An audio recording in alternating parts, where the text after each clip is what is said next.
So, I want to talk about, we're on our way towards Shavuos, we're in Sfira. So in Sfira, I don't know if you see it, but in men when we daven, we say Sfira at night.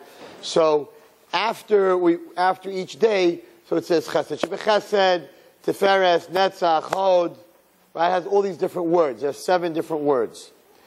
The first day of Sfira, which is the second night of Pesach, we say Hayom Yom Echad Ba'omer.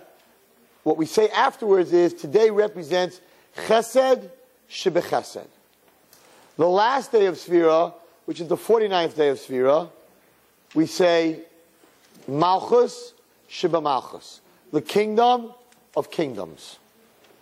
So, the beginning of this ascent, the beginning of this climb to the mountain of Har Sinai, starts on the first step. There are 49 steps. The first step is Chesed Shebechesed. You can't get to Malchus. You can't get, Malchus stands for Mashiach. Malchus is HaKadosh Baruch Hu. Malchus, you can't get to Malchus, right, unless you start with the first step. The first step to get to Malchus is Chesed. Chesed Shebechesed. That's number one. You can't start Sfira unless you start with the first step, the foundation of the climb on a stairway. The foundation, the bottom step, is Chesed Shebechesed. The reason that 24,000 students of Rabbi Akiva died was because they didn't treat each other correctly. So what better way to fix what they did wrong than to start counting Sfira with Chesed Shebechesed, because that Chesed Shebechesed means treating each other correctly. Chesed. Tonight, we're going to learn something very, very interesting. That the whole David HaMelech, the whole Mashiach, the whole Malchus of Klal Yisrael, the whole Malchus Sheba Malchus is based on a Chesed. What was this Chesed? So, if we go back to Parshas Vayera, it says the following. We all know that 3 angels came to visit Avraham on the day that he was sick. Vayisa Einav, Avraham lifted up his eyes, Vihine Vayar, and he saw, Vihine Shloisha Anashim Mitzav Malav. He saw 3 men standing there. He was sick. He had no mitzvah of doing chesed. Because a choleh, a person who's sick, is pater from doing chesed. So he had no mitzvah of doing chesed, and he was in the middle. Hashem had come to be mavaka choleh. Hashem came to visit him. He got up, left the Shekhinah, and ran to do a chesed. What happened? And he said the following. It's amazing. I talk to you always about this book that I'm writing on DNA, right? On spiritual DNA. What I'm about to tell you will show you that spiritual DNA carries, not for the next generation, but for thousands of generations. Listen carefully. When the 3 Malachim came to Avraham Avinu, what did he say? Vayomer, Adonai, my master. He's talking to these 3 Arabs. If I find favor in your eyes, al no sa'avar me'al avadecha. Please, do not pass me by. Stop. I want you to come to my house. What's the first thing he says to them? Yukach no ma'at mayim. Take some water. Okay. Now we know that an angel, when he's sent down to this world, so he comes down on a mission, and he's only allowed to do one mission. So we have a problem. We have a problem. And the problem is that there were 3 angels and 4 missions. One mission was to tell Sarah she's having a baby. One mission was to heal Avraham Avinu from the bris. One mission was to destroy Sodom. And one mission was to save Lot. Those are 4 missions for 3 angels. But we know that an angel can only come down with one mission. So how could you have 4 missions for 3 angels? So the answer is as follows. When they were sent down, there was no angel to save Lot. Lot was not supposed to live. There was no reason for Lot to live. Why was Lot saved? Because from Lot and his daughters came Moab. From Moab came Rus. From Rus came David HaMelech. When these angels were sent to this world, there was no Rus. Why? Because when the Jews were leaving Mitzrayim, leaving Egypt, they were starving and they were thirsty. And they stopped by a country called Moab, and they asked them to give them to eat and to give them to drink. And Moab said, no, we're not helping you. So Hashem said, the Jewish nation has DNA, genetic DNA, from Avram Avinu and Sarah to do chesed. We don't turn people away when they're starving. So if there's a nation called Moab that in their genetics don't help other people when they're starving, Hashem said, no Moavi can marry into the Jewish nation. I don't want their genetics mixed in with our genetics. And therefore the Torah says, Lo yavo b'kal Hashem. Moab cannot marry into the Jewish nation. That was the halacha. Rus came from Moab, which means she could not marry into the Jewish nation, which means she couldn't marry Boaz, which means there's no David HaMelech, therefore there was no reason to save Lot. What happened? So here you have these 3 angels, and they see what's going on.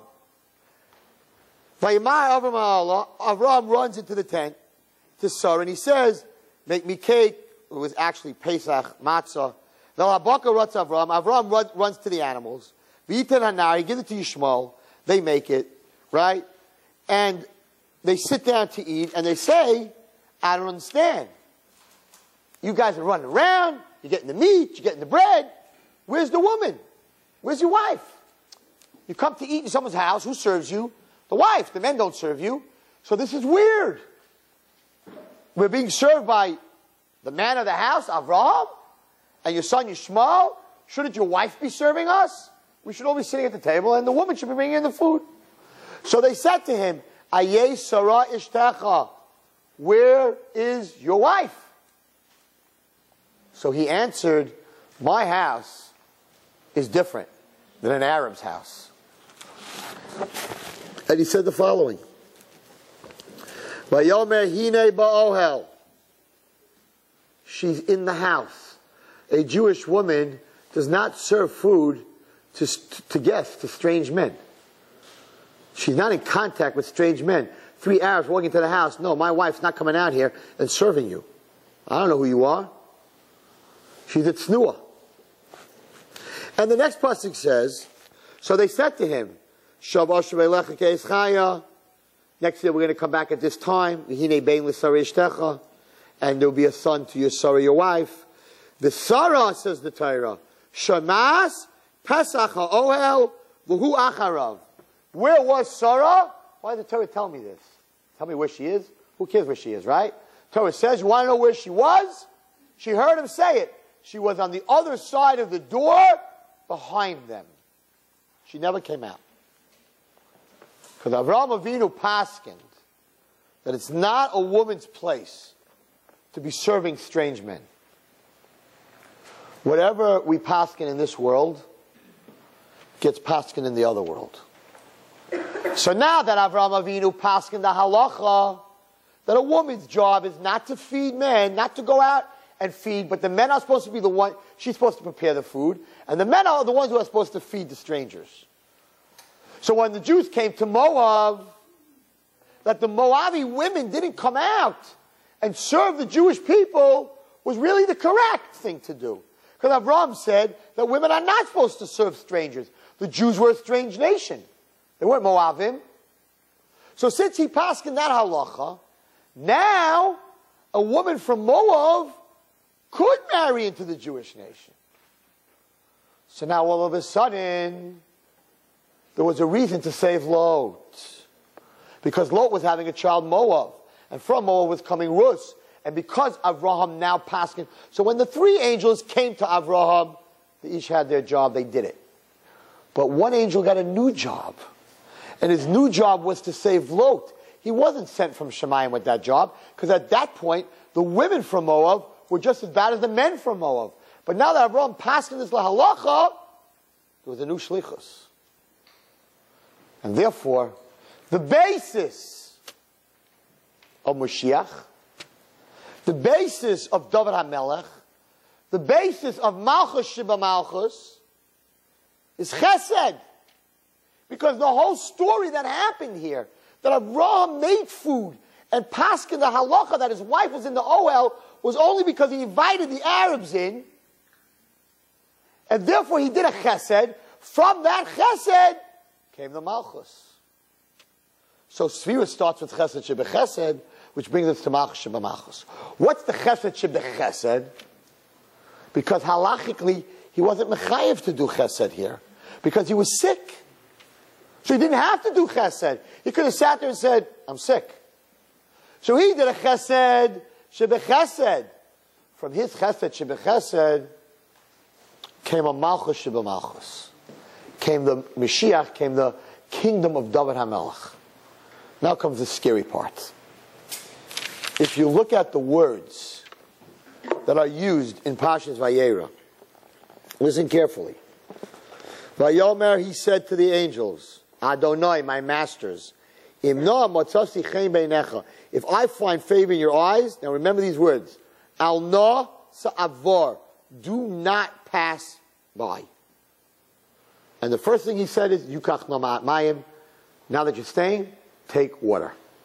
Okay. Now let's go to Megillas Rus. Fascinating, absolutely fascinating. I never said this before, by the way. I said part of it, but not this part. Let's go to Megillas Rus. Megillas Rus. So, Megillas Rus we read on Shavuos. Why do we read Megillas Rus on Shavuos? Rus had David HaMelech. David HaMelech was born on Shavuos. Okay, that's nice. Rus, with a hey, spells Torah. So Rus got the Torah. She became a Jew. She took Hashem, which is a hey. So Rus with a hey spells Torah. Cool. Rus equals 606. Reish is 200.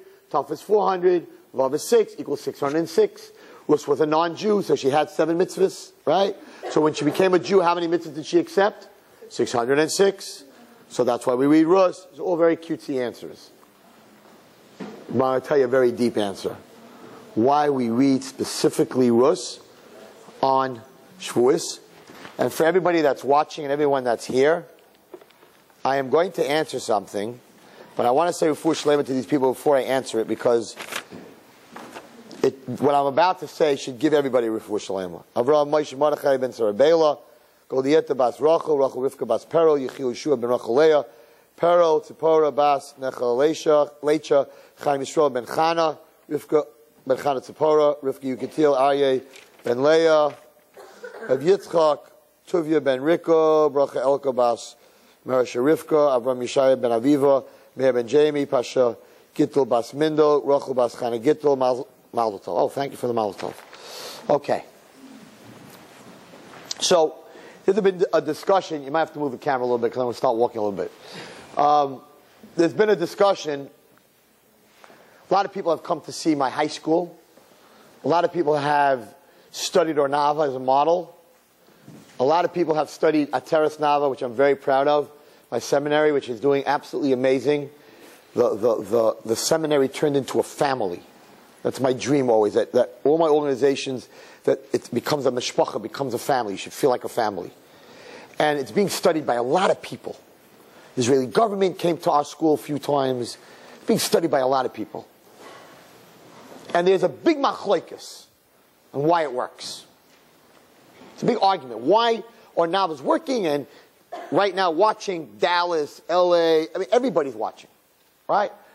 Everybody wants to make it. Chicago wants to come. They want to make an Ornava. Everybody wants to make an Ornava. Every city wants an Ornava. Eretz Yisrael wants an Ornava. South Africa wants an Ornava. In the bush somewhere, I don't know, Ornava, you know, we'll be out there in South Africa. The lions and the zebras want an Ornava. Everybody wants an Ornava. The question is why? So the big machlokes. Is it the man? Is it Rabbi Wallerstein? Yeah. No. No. No, wrong. Right? Or is it the program? Is it what's going on there? It's the hamishness. Hamishness. Come on, that's a big word. It is the hamishness. So I want to answer this question tonight. There is a lesson that every person in this room, every person who is in chinuch, everyone who is a parent can learn, and therefore it's not the man, it's the method. And if you have this method, you can do exactly what I do. And the method is taught in Megillas Rus by one of the greatest mechanchim that ever lived, if not the greatest mechanach that ever lived. And his name was Boaz. And nobody, very few people, learn Megillas Rus and learn chinuch from Boaz. So I'm going to tell you something fascinating. So you all know the story. Naomi, her husband, her kids, went to Moab. They married. Machlokes, Jews, not Jews. That's why they died. But then there's no Yibum if they're not Jews. We're going to talk about this in a different share. It's very deep. That's why. But if they were Jews, then how did Naomi have a right to send them back to their parents? Their parents were Goyim, right? So if they were Jews and they became Gerim, then you can't send Rus and Orpah back to their parents. They're Jews. So how did she send them back? So there's a whole very deep. We're going to talk about it because they became Gerim, but Naomi wasn't sure if they became Gerim only to be married to her sons. So what she did is she said, "Go back to your parents." If they went back to their parents, show Lemafreya that from the beginning they only got married. They only got married for the wrong reasons. Therefore, they're not Gerim. But if they stick with her, shows that the Gerus was real. And therefore, by Rus, who stuck with her, there was a halach of evil. It's very involved. And I got to take it from the beginning and explain you all the halachas. And I'm not doing that tonight. So they come back to Israel. Zero. Naomi lost her sons, her husband, her money, her future. She left as a princess. She came back zilch. And with her came Rus. Now Rus, not Ruth, Rus. Well, I'm not Ruth. I'm not Leah. Right. So Rus, you have to understand this, came from Moab. Moab was the most hated nation of the Jews, right up with Amalek, because Moab trapped us in the desert and they sent us their girls and 24,000 Jews died, and Moab and Midian together with Balak and Bilam, bad Nazis. So Rus came from a nation of Nazis. We hated Moab, and most of the Jews said a girl from Moab cannot join the Jewish nation. There was a big machlokas with the Jews about Moavi v'lo Moavis. It wasn't paskin at this point. So as far as the frum world, which they all were, right, she was not acceptable. She couldn't become a ger. So she was very disliked and very looked down on. An outcast. Total outcast. So her mother-in-law says to her, "Go down to the field that my relative Boaz owns, because, you know, he's a relative, maybe it'll be a little bit easier for you in that field." I want to read you what happens. So she goes down to the field.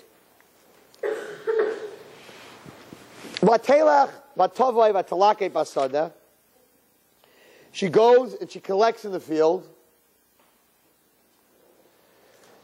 V'hine Boaz ba mi beis lechem. this is very important for anybody who's in business and anyone who has a job where people work for them. This whole Megillas Rus, you can learn so much from it. Listen carefully. So here's the boss. Boaz is the boss. He owns the field, and now he's coming into his office. Vayom alakaitrim, he says to the harvesters, to the guys who are working. So what do you say when you come to the office? Why are you late? Did you get your work done last night? What am I paying you for? Do I really need you? Tidy up your desk. What did Boaz say when he met his workers? Opening words. Vayomer, he said lakotrim, to his harvesters, to his workers, Hashem imachem, God be with you. Now imagine you come to work in the morning and you're working for somebody, and the first thing you hear when he walks in, you're his secretary, he's like, oh, Judy, God be with you. It's like, wow. You walk into school, and the principal walks over to the teachers in the morning and says, Hashem should be with you today. I don't know, I taught for a long time. And I have a wonderful principal, but he never said that.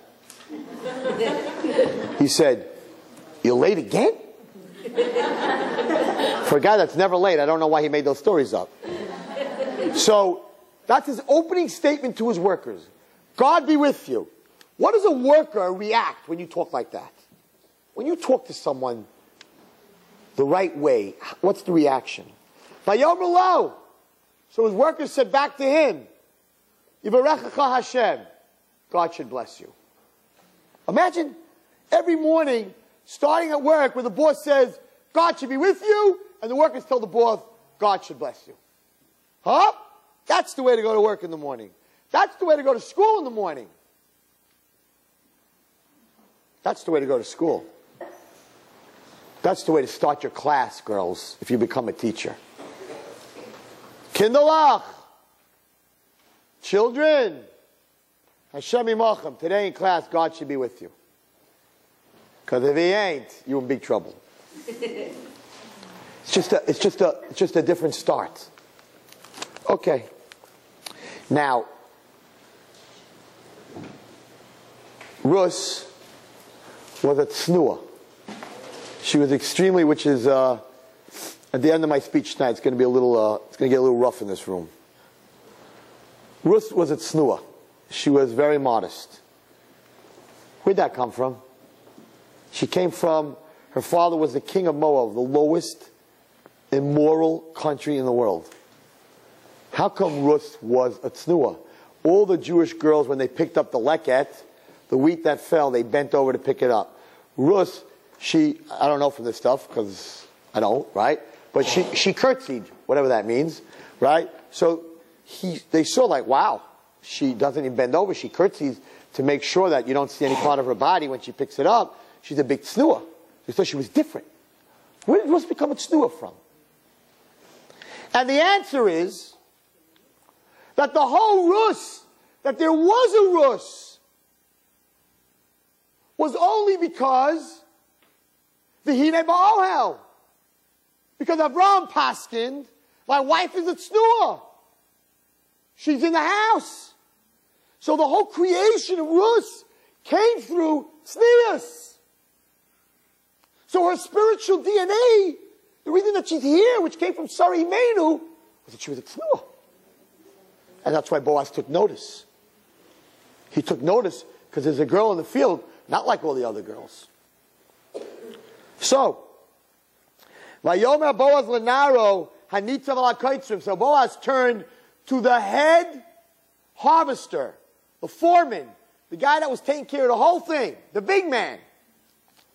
And he said to him, Lemi hanara hazois. Who is this girl? So this guy, really frum guy, right? He's running Boaz's field. Vayan hanar hanitzav al hakaitzrim. So he said, you want to know who she is? I'll tell you who she is. Vayomer, and he said, Nara Moaviyahi. She's a lowlife. She's an outcast. She's a kid at risk. She's a Moaviyah. You want to know who she is? She's a Moaviyah. Hashava im Naomi. She came back with Naomi. She's the one that married the Jewish boy that got him killed. So far, he hasn't said anything nice about her. Mistay Moav. You know where she comes from? She comes from the fields of Moab. Not one good word about this girl. This guy who was running the field of Boaz, all he saw were her piercings, so to say, her short skirt, her off the derech walk. He just saw her negative traits. He had nothing nice to say about this girl. Okay? So he gave his whole ID. How does Boaz, who, you have to understand who Boaz was. Boaz was the Gadol Hadar, the king, the shofet, the man on top of the whole Judaism. He was the Moshe Rabbeinu of the Dor. He got some girl. He just asked his boy, who is she? And he said, huh? Her? Moaviyah from Moab. Come on, let's go weiter. Let's go further. Here it is. It's not the man. It has nothing to do with the man. Anybody can do this. Vatomer, Vayomer, Boaz el Rus. So now Boaz, the first time he's talking to Rus, he's turning to Rus now to talk to her. What does he say? Halo shamat biti. He calls her, he says to her, Halo shamat biti. Hear me well, my daughter. Al telchi likloit masada acher. Don't you dare go collect in any other field. You ready? Here comes the big word. V'gam lo sa'avuri mizeh. Don't pass through here. The same exact words that Avraham used by the three malachim. Al no sa'avor. Do not pass here. The same words of chesed that Avraham used when he spoke to the angels were the same words that Boaz used the first time that he spoke to us. And what did he call her? Oisvarf, Kinnerisk, Moavi. He called her Biti, my daughter. The little schnitzel who was running his field, when he asked her who she is, he said all the negative stuff. And the Gadol Hadar is called my daughter. She's from Moab. She came with Naomi. That's chitzonius. She's a tznuah. Called her Biti, my daughter. The secret of a mechanech, of an ornava, of an ateres nava, of a medochaya, of everything that goes on here, is not the man. The secret is the word biti. That's the secret. When a Jew treats another Jew like it's their child, then it works. Then you can do anything. But when you look at their chitzonius, this one is dressed like this, and this one is dressed like this, and this one has Sephardic background, this one's Hasidic background, this one comes from here, and this one comes from here, then you can't have a Mashiach. Because a Rus and a Boaz can't get together. Because Boaz came from the greatest of the great, and Rus came from the lowest of the low. And the only way to put those two together, you need a common denominator. And the common denominator is being able to look at every person, every Jew, and to say Biti. And without that, you can't have a marriage between those two things. And you can't have a Yehuda, and you can't have a David HaMelech, and you can't have a Mashiach. And it started with a chesed. And it ends here with a chesed. But he's not finished. And he says to her, you should watch the field, follow them. I commanded my workers not to touch you. They were all yeshiva boys. What do you mean you commanded them not to touch you? Why would they touch her? Says Chazal, they wanted to take her and throw her over the fence. Because they said, how dare you, Moavi, come into a field and take away the tzedakah from the Jewish girls. You're a Moaviyah. You don't belong here. They wanted to throw her over the fence. He said, don't worry, they're not going to touch you. Nobody's going to touch you. No one's throwing you over the fence. And then he says to her, Vitzameis, you're thirsty. V'halacht el hakelim v'shasis. First thing he says to her, go right now and take a drink. And if you go back to Pashat Vayera, it's mamash scary. I get a chill. When I learned this, I get a chill. Look at this. This is crazy. You know how many thousands of years later this is? He says the same thing. Don't pass me. The first thing he says is take some water. The first thing Boaz tells Ruth is take some water. Thousands of years later, the chesed that created her, that Avram did, comes back out between Boaz and her, which of course from them came David HaMelech. So here's the secret. So she says to him, question that no one understands. Rabbi Wallerstein, how could you treat these girls they're like, don't you see what they're doing? Like, in the height, you treat everybody, how do you do that? She had the same question. So she says to him, I don't understand. She fell on her face. And she bowed down to the ground. It's beautiful because it's expressive. She's talking Rus. And she says to him, Madua watzasi chen beinecha. Bottom line, why do I find favor in your eyes? I'm a Moaviyah. And then comes the big word. What does it mean? How did he show her that she found favor in his eyes? Why is she saying that? So she says the big word.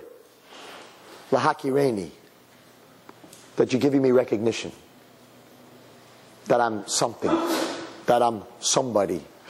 That is the greatest chesed that you can do for a person. Is lahakireni. To recognize that they're a person.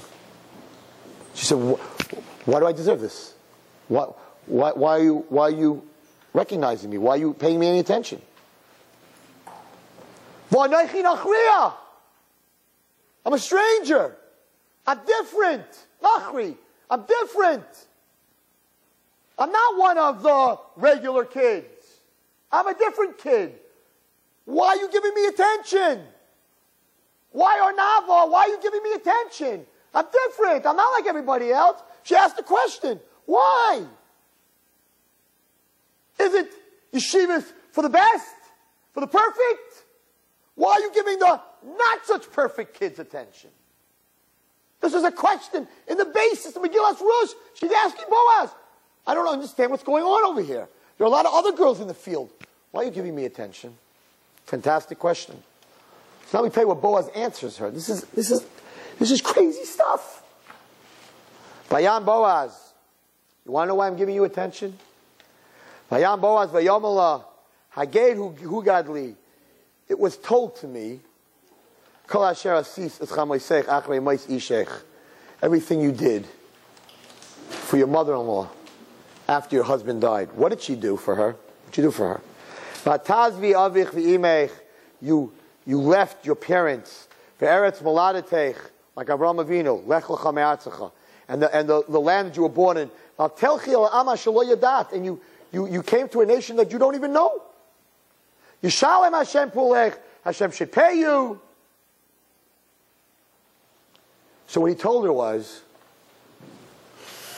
the reason I recognize you and the reason I called you BT Because instead of focusing on who you are, I focused on what you gave up. And I focused on your pain. And I focused on what you're going through. And that's why I recognized you. Instead of focusing that you're a Moavia, I focused on, yes, not the negative part. Listen to this, it's amazing. The Nar, this is godless, this I came up with this year. The Nar, the boy, and Boaz focused on the same thing. They both focused that she was a Moavia. They both focused on the same thing and came out with two total different statements.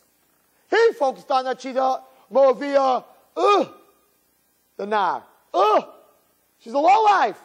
He focused on that she's a Moavia, oh my God, she's a Moavia, and she came to the Jews. She's off the derech, but she came to a shir. She's off the derech, but she wants to hear Kiddush. She came to a Shabbaton. So even though she's struggling, and she went through abuse, and she went through all that, she still wants to be part of the Jewish nation. Wow! And the other person focuses, look at her, she's off the derech. Look at this. Disgrace. Same focus on a kid who's off the derech. But one's a Nar, and one's a Boaz. And the Malchus of the Klal Yisrael has to come from that look. From the look that Boaz had at a Jew. And that's where David HaMelech came from.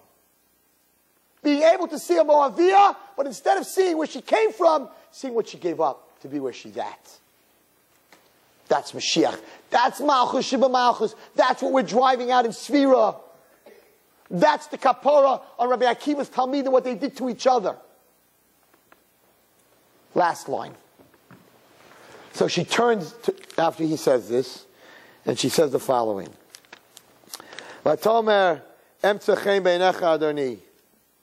She says to him, may I continue to find favor in your eyes, my master. Ki nichamtani, for you have consoled me. Until now, everybody was ripping me apart. But you looked at what I gave up to be here. You looked at my suffering. Ki nichamtani, what a word. You gave me nechama. You consoled me. V'chi dibarti, here's the secret. V'chi dibarta alev shivchasecha. And you spoke to my heart. Everybody else was very busy about how they looked at me. You spoke to my heart. That's what she says to him. And though I am not even as worthy as one of your maidservants, you didn't look at me that way. And what happened from this? We know. What happened from this came Boaz married Rus, came David HaMelech, came Malchus Sheba Malchus, came Mashiach. This Mashiach that everyone's running around, we want Mashiach now, we want Mashiach now. You want Mashiach now? Then you have to become a Boaz and a Rus. Rus was based on Tznius. Boaz was based on Chesed. Exactly the marriage of Avraham and Sarah that made it happen. Avraham was based on Chesed, that he had these angels come even though he was sick. Sarah was based on Tznius, that she didn't come out of the tent. You put Chesed and Tznius together, you bring Mashiach. Which brings me to the last part of my share tonight, which is very, very sad. A few years ago, they started in Brooklyn and all over the place for women something called Zumba. I never got up to speak against it. I know a lot of from girls and from women in Flatbush go. The woman who runs it, very fine person, she has all the right intentions. I knew it was wrong. The music in Zumba is Goyish, Latin, provocative music. The movements in Zumba are definitely not those of Sari Imenu. Definitely not those of our grandparents in Europe. They didn't dance like that. The Satan is brilliant. So many women and girls that would never listen to non-Jewish music. That was their line in the sand. He said, how am I going to get Hasidic women, Borough Park women, Williamsburg women, Flatbush women, how am I going to get these women to listen to non-Jewish music? They're not going to. They're not going to put on earphones and listen to non-Jewish music. We're going to create an exercise. We're going to call it exercise. And the only way you can do this exercise is if you listen to the non-Jewish music. You can't do this with Jewish music. There's a girl that tried to make Jumba with Jewish music, and 5 girls showed up the first week, and no girls showed up the next week. Because you can't move that way to Jewish music. Baruch Hashem. So, I, Rabbi Wallerstein, who could have gotten up and made a macha, like my Rebbe says, and protested it publicly, on video, on Torah Anytime, on Kol HaLashon, gotten up and said, you're Jewish women, what are you doing? You want to exercise? You want to lose weight? Go to Lucille Roberts, put on something on your ears, run 6 miles, spin, ride, do whatever you want. But don't go to some place and dance like an animal. Because you have children, and you're a Jewish woman. And Sorry Man was based on, look what we just learned tonight. On Tznius. What are you dancing like an animal? Because there's no men there? So that makes it right? Then you come home, and you sit down after listening to these animals on their music, these Latin, and the garbage that they're singing. You come home, and you do your Chumash homework with your daughter. You sit down and you start translating Rashis with the voice in your ears of these animals and what they're singing. Totally corrupted from within and not knowing it. But the lady who runs it is a very nice lady, so I didn't want to hurt her parnasa. So I didn't get up and say what I felt. I kept my mouth shut. And so did many other rabbis. Even though it's totally 100% wrong, I don't care what anybody says. I dare you to put that music on and dance that way at a wedding. Or in front of your Rebbitzin of the shul that you daven in. It's Goyish music, but he sold it. The same way he sold poker. Poker when I was growing up was a dirty game. Today it's a sport.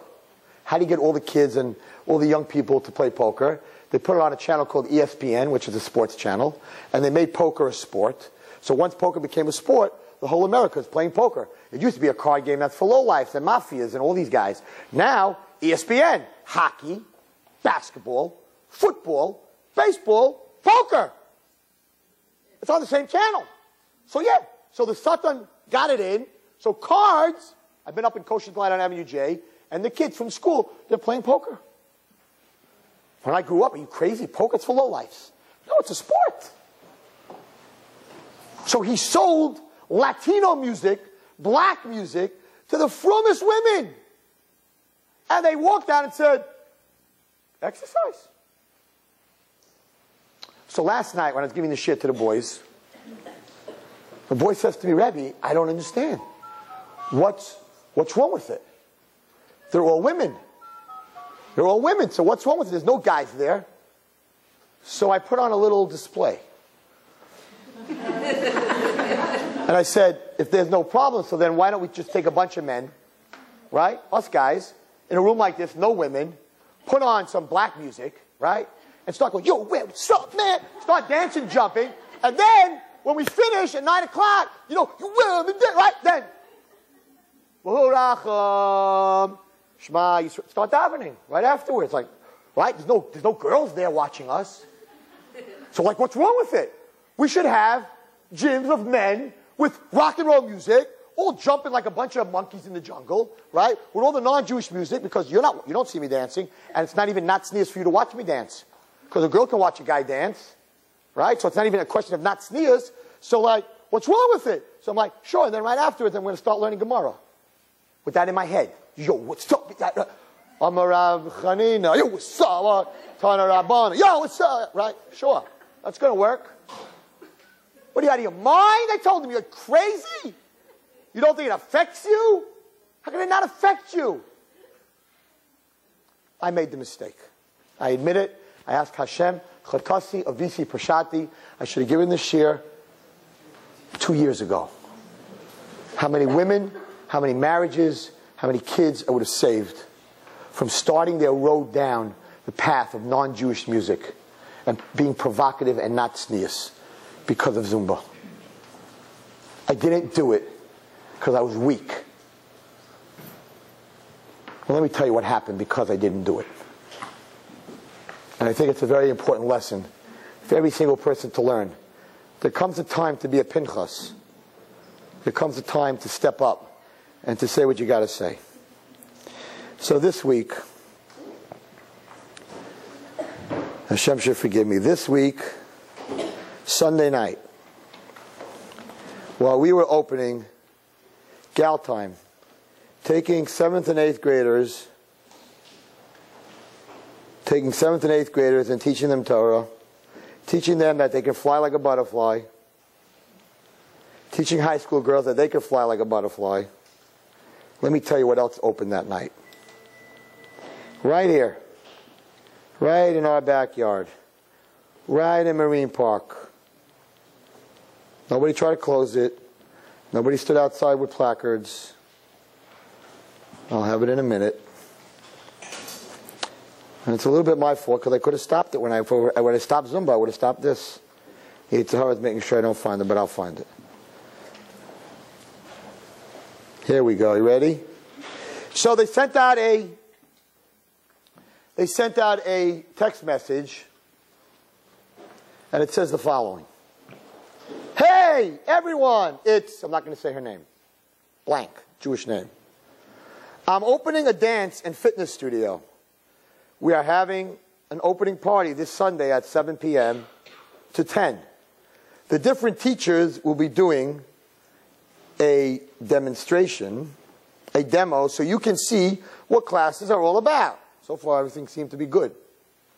Hip-hop, not so good. Yoga, hip-hotic.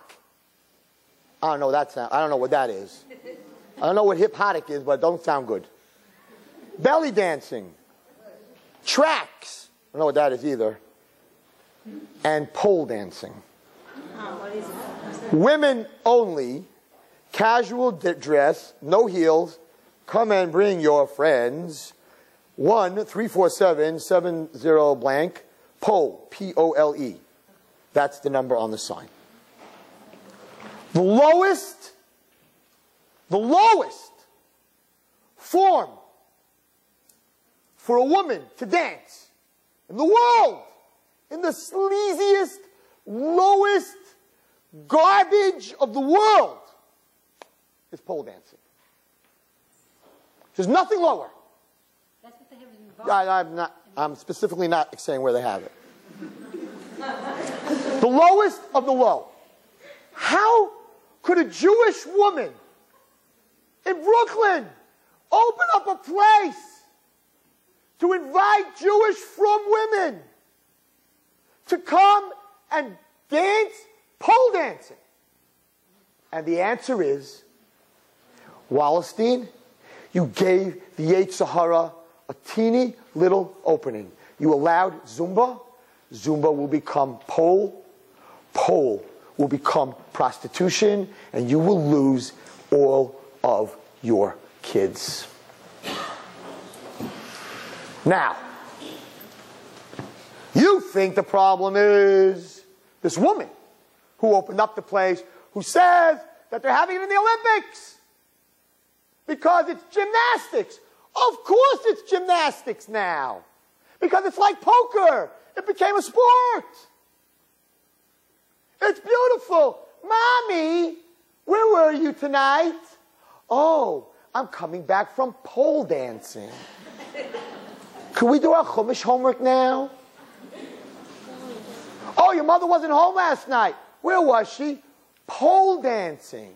Oh, I think we should keep this kid in our school. Now the kid, the mother's like, it's exercise. So this poor girl's growing up, and she's driving in the city, and she sees a sign. It says, pole dancing. She's like, amazing. I could go in there. It's an exercise studio. Except it ain't no exercise studio. Sicker. The Rabbanim don't, it is beyond imagination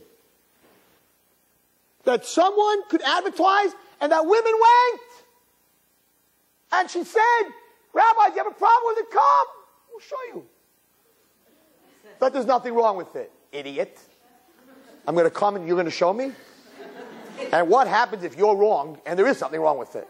I'm going to watch you dance on a pole to give you a hashgacha? I have a hashgacha. From who? The Satan? OS? Who's your hashgacha?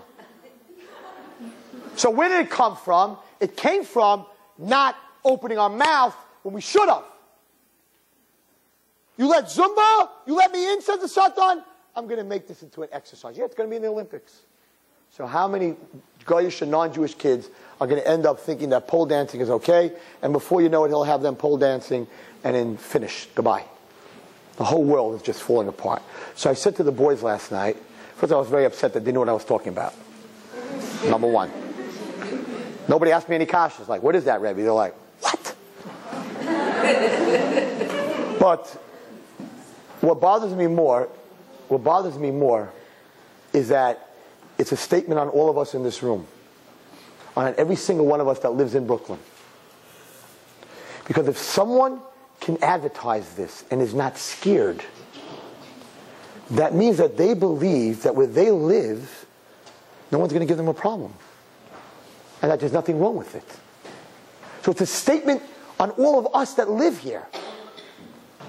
That I could say now it's such an advertisement, I'm not worried to tell you that I'm a caterer for Shabbos, and my cholent is the best cholent because it has pig in it. So I take a big ad and I put out cholent with chazer. If I could put such an ad in the Flatbush Jewish Journal, and I'm not worried about putting such an ad out, that means you're all eating chazer. Because, what am I, nuts? They're going to come to my house and they're going to break my windows. They're going to close my store down. I would never put such an ad there. So that she's able to do this is a statement on all of us. Oh, the rabbis won't say anything. They didn't stop Zumba. That's what she said. Well, they're not going to say anything. The women are not going to say anything. The famous statement the Yetzer Hara was, if you don't want to come, don't come. Why are you bothering me? Rabbi Wallerstein, don't send your daughter, don't send your wife. Why are you closing me down? Close you down? Close you down? Well, then they don't know nothing about Monticello.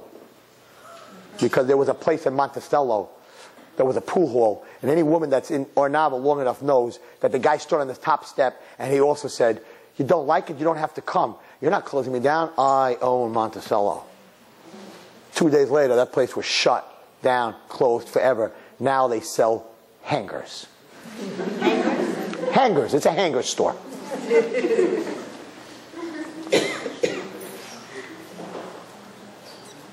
Rus, Shavuos, Malchus Shebemalchus, Mashiach, David HaMelech.